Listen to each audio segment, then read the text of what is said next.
Selon la tradition, le livre du Deutéronome est le testament de Moïse qui, le soir de sa vie, avant de mourir, relit les épisodes de sa vie. Et il relit les épisodes de l'Exode, alors il ne donne pas tout ce qui s'est passé pendant l'Exode, mais il en pointe les éléments essentiels. Et dans cette relecture de l'histoire, il y a 2 passages principaux.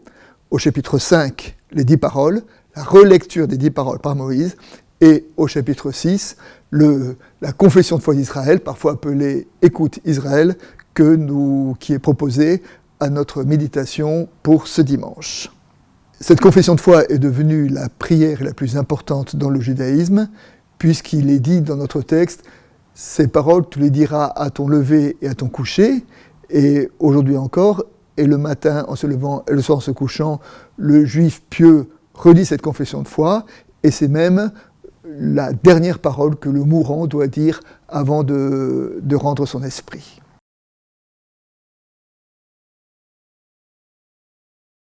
Dans la relecture de cette confession de foi, nous pouvons relever 4 points. Le premier point, c'est « écoute ». Écoute Israël, le premier point de la foi, c'est être à l'écoute. Ne jamais cesser d'écouter. La foi, qu'est-ce qui fait qu'on croit ou qu'on ne croit pas, cela ne nous appartient pas. En revanche, ce qui nous appartient, c'est d'écouter. Et comme le dit l'Épître aux Romains, la foi vient de ce qu'on entend, c'est-à-dire que c'est en restant dans cette disposition d'écoute de la parole de Dieu sur notre vie, sur notre journée, que nous pouvons nourrir et développer notre foi. Le deuxième thème, c'est « Le Seigneur est un », qui est une affirmation massive qui interdit tout autre Dieu que Dieu. C'est donc la plus grande parole contre les idoles. Toutes les idoles qui menacent notre vie, dont la plus importante est probablement notre ego. Et dire « le Seigneur est un », c'est renoncer à toutes les idoles qui nous menacent, à tous les faux dieux qui parcourent notre monde. Écoute, le Seigneur est un, tu aimeras le Seigneur ton Dieu. Et ça, c'est la troisième parole, tu aimeras le Seigneur. Et aimer le Seigneur, c'est permettre à Dieu d'être Dieu. Aimer quelqu'un, c'est le faire grandir, c'est prêter attention à ce qu'il est.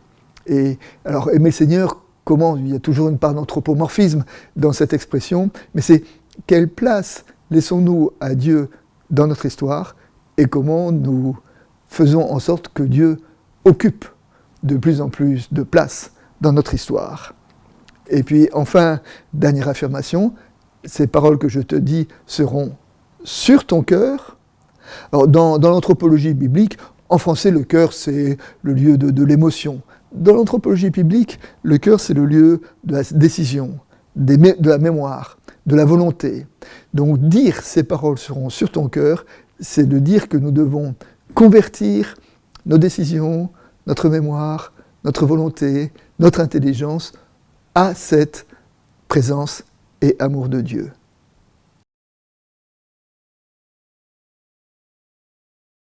Dans l'évangile de ce dimanche, la question est posée à Jésus de savoir quel est le plus grand commandement.